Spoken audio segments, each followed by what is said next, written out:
करते हैं तो साल 2023 का ये वर्ष आपके लिए बड़ा ही खास और यादगार होने वाला है, क्योंकि इस महीने की आखिर से अगले महीने की शुरुआत तक, यानी कि एंड ऑफ जनवरी से स्टार्टिंग ऑफ फरवरी तक हमारी पृथ्वी के करीब आने वाला है एक ऐसा धूमकेतु, एक ऐसा कॉमेट जिसे पिछली बार आज से 50,000 साल पहले देखा गया था।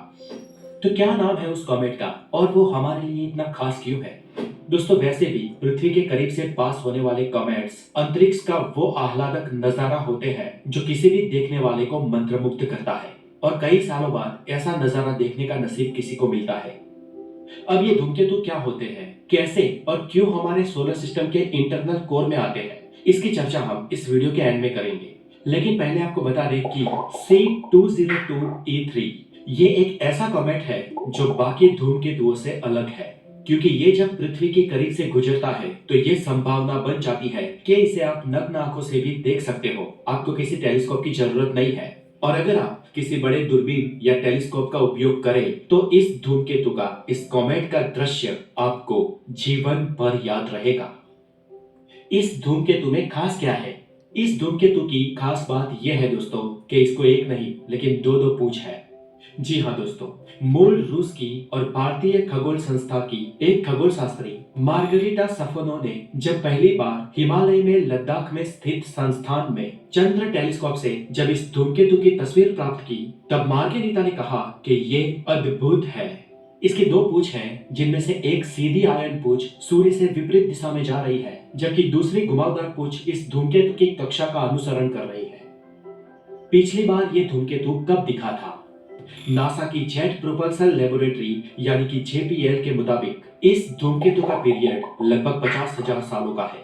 इसका मतलब यह है कि जब पिछली बार यह धूमकेतु पृथ्वी के करीब आया था, तब उस वक्त पृथ्वी पर पूरा पाषाण काल यानी कि अपर पैलियोलिथिक पीरियड चल रहा था, और पिछली बार ये धूमकेतु पृथ्वी के करीब 4 करोड़ किलोमीटर की दूरी से गुजरा था।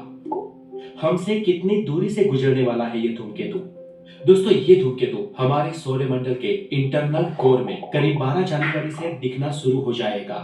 इस साल की 12 जनवरी को इस धूमकेतु से हमारी दूरी लगभग 16 करोड़ किलोमीटर होगी, और फरवरी 2 को इस धूमकेतु से हमारी दूरी करीब 4 करोड़ किलोमीटर की रह जाएगी। सूर्यमंडल के इंटरनल कोर से गुजरते वक्त ये धूमकेतु 12 जनवरी को सूरज के सबसे करीब होगा, और 1 और 2 फरवरी को ये धूमकेतु पृथ्वी के सबसे करीब होगा। क्या हम उसे नग्न आंखों से देख पाएंगे? तो दोस्तों, रिपोर्ट के अनुसार ये धूमकेतु अभी तो चमक रहा है, और धूमकेतु चमकते इसलिए है क्योंकि वो आइसी ऑब्जेक्ट होते हैं। जब वो सूरज से बहुत दूर होते हैं तब धूमकेतुओं पर बर्फ जमी होती है, और जब जब वो सूरज के करीब आते हैं तब तब सूरज की गर्मी के कारण उन पर लगी बर्फ पिघलना शुरू हो जाती है, और ये बर्फ ही उनकी पूंछ बनाती है। और जब वो आसमान से गुजरते हैं तो एक पूंछ वाले तारे जैसे दिखते हैं। इनकी यही खूबी उन्हें खूबसूरत बनाती है। ये धूमकेतु भी अभी चमकीला है, और अगर फरवरी तक इसकी चमक ऐसी की ऐसी बनी रही तो टेलीस्कोप की जगह सीधी आंखों से भी आप रात में इसे देख पाएंगे। धूमकेतुओं के नग्न आंखों से देखने का कोई ठोस प्रिडिक्शन नहीं किया जा सकता, क्योंकि इनकी चमक कम हो सकती है। फिर भी इन्हें उस वक्त टेलीस्कोप की मदद से तो आप देख ही सकते हैं। तो ये धूमकेतु कब और कहां दिखाई देगा? तो दोस्तों, नासा के अनुसार पृथ्वी के उत्तरी गोलार्ध में रहने वाले लोग इस धूमकेतु को 20 जनवरी के बाद ही ढूंढना शुरू कर सकते हैं।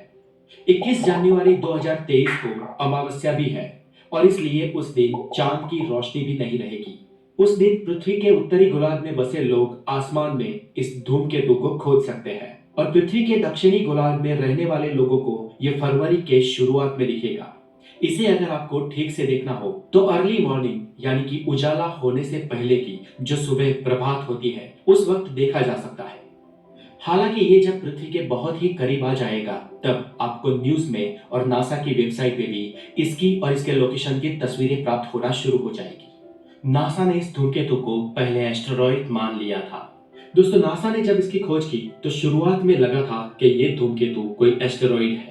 जी हाँ दोस्तों, पिछले साल ही जब ये धूमकेतु बृहस्पति की कक्षा में था तब वैज्ञानिकों को लगा था कि ये कोई एस्टेरॉइड है, और फिर जब ये करीब आने लगा तब हमें पता चला कि ये असल में एक कॉमेट है, और हमने उसे पहचान भी लिया।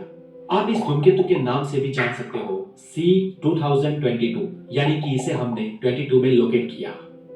धूमकेतु क्या होते हैं? तो दोस्तों यहाँ पर आपको बता दें कि इन धूमकेतुओं को पूंछ वाले तारे भी कहते हैं, लेकिन वास्तव में ये तारे नहीं होते हैं। ये कॉमेट्स दरअसल एक बड़े स्नोबॉल होते हैं, एक अवकाशी पिंड होते हैं जिन पर frozen gas, rocks and dust के पार्टिकल होते हैं और जो हमारे सोलर सिस्टम के छोर से हमारे सूर्यमंडल में सूर्य की ग्रेविटी के कारण आते हैं। और जब इन धूमकेतुओं की कक्षा जब उन्हें सोलर सिस्टम के करीब लाती है, कोर सोलर सिस्टम में लाती है, तब उनकी फ्रोजन बॉडीज उनसे अलग होने लगती है और इस कारण उनके पीछे एक लंबी पूंछ जैसी दिखाई देती है। इसलिए धूमकेतुओं को पूंछ वाले तारे भी कहा जाता है। हालांकि ये तारे नहीं होते हैं, ये बहुत ही छोटे अवकाशी पिंड होते हैं और आमतौर पर ये सोलर सिस्टम में आकर वापस अपनी जगह चले जाते हैं क्योंकि उनकी ऑर्बिट का विस्तार बहुत बड़ा होता है। वैज्ञानिक मानते हैं कि ऐसे लाखों धूमकेतु सूर्यमंडल के विस्तार में है। सूर्यमंडल के कुइपर बेल्ट से लेकर ओर्ट क्लाउड तक ऐसे अगणित धूमकेतु हैं, जिनमें से ज्यादातर बहुत दूरी से ही सूर्य का चक्कर लगाते हैं, इसलिए वो हमें दिखाई नहीं देते। लेकिन कुछ धूमकेतुओं की कक्षा अंडाकार होती है और वो इंटरनल सोलर सिस्टम में, कोर सोलर सिस्टम में समय समय पर आते रहते हैं।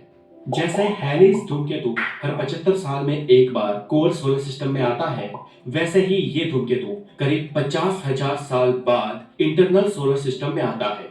इससे ये पता चलता है कि इस धूमकेतु की कक्षा, उसका ऑर्बिट कितना विशाल होगा।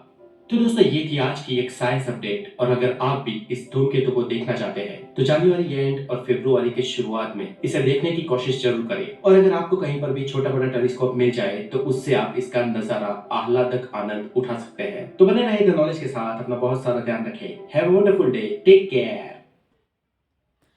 ऐसे वीडियो देखने के लिए चैनल को लाइक, शेयर एंड सब्सक्राइब करें और कमेंट्स करें।